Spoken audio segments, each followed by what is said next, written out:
আচ্ছা অমরান বাবা, হুম। তুমি সমস্যায় পড়লে কি করো? তোমারে দেখি। বাহ, ভালোই তো। আমি তো অনেক লাকি। না, মিষ্টি খাও।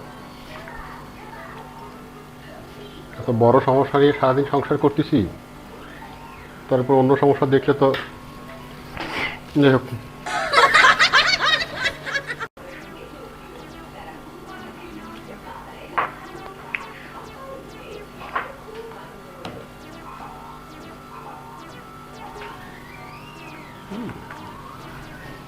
আচ্ছা অমরান বাবা, হুম। তুমি সমস্যায় পড়লে কি করো? তোমারে দেখি। বাহ, ভালোই তো। আমি তো অনেক লাকি। না, মিষ্টি খাও। এত বড় সমস্যা নিয়ে সারাদিন সংসার করতেছি, তারপর অন্য সমস্যা দেখলে তো যাই হোক।